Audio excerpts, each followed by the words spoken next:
in the global south and spreading like wildfire. So my main message is it's time to ring the alarm bell. We are on the verge of a precipice and we are moving in the wrong direction.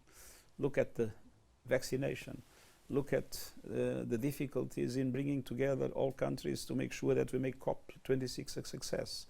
Look at the multiplication of conflicts we have witnessed in the last few months. We need to change course and we need to wake up.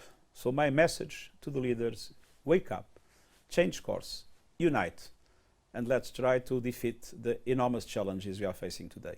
Taliban, how important it is for them to have an inclusion. So we need a strengthened multilateralism. It's clear that only cooperating we can solve the problems. But the institutions we have no teeth.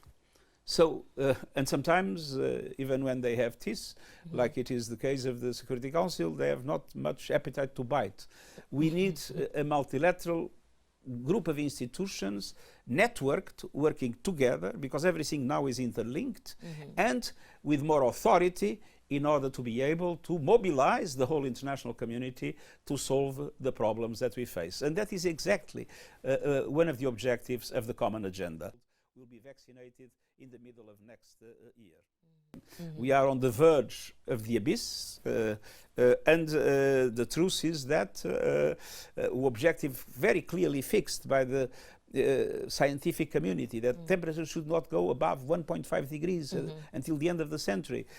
We are risking not to be able to do it because countries are not cooperating among themselves. Countries, there is a lot of mistrust between developed countries, developing countries. We engage based on what we can deliver. And the problem is this virus is spreading like wildfire in the global south, and spreading like wildfire, it is mutating, it is changing. And there is a risk that at a certain moment one of these mutations will bring a virus that is able to resist the vaccines that now are applied. And in that day, nobody will be safe in the south and in the north, not even in the countries where everybody was vaccinated. So this is a reason to understand that the priority must be to vaccinate everybody everywhere. And that is why we made an appeal for all the measures to be taken in order to guarantee that 70% of the population of the world will be vaccinated in the middle of next year. International community fighting terrorism in an effective way. So we need to engage. We don't know how things will develop, but we know that if we don't engage, they will probably go in the wrong direction. And then we need to mobilize the international community to provide humanitarian aid. The Afghan people is suffering so much.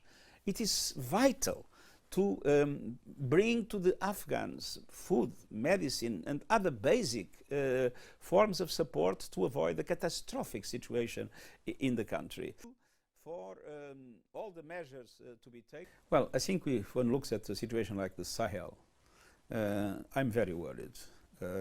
We see a reduction of the French presence. We have seen Chad moving troops from the most dangerous area. And we see the terrorist groups emboldened by the situation in Afghanistan, the victory of the Taliban. And so I think it's time to really rally efforts to make sure that we create an effective security mechanism in the Sahel. That is a huge concern, especially for women. Power today in the world is still essentially concentrated on men, and with a male-dominated culture. And power is usually not given. Power is taken.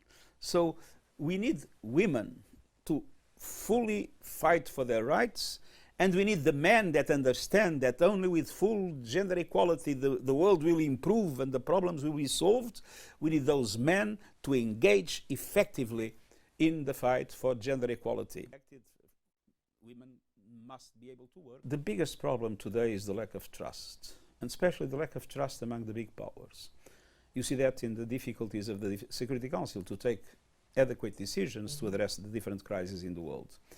And with this division, with this divide among the big powers, with this lack of trust, what we see is an environment of impunity. People think they can do whatever they want. So we need to rebuild trust. And we need to rebuild trust among those that have more influence in world affairs to be able to cooperate in order to make sure that we are able to unite the international community in addressing the crises that are multiplying now. To guarantee that 70% of the population of the world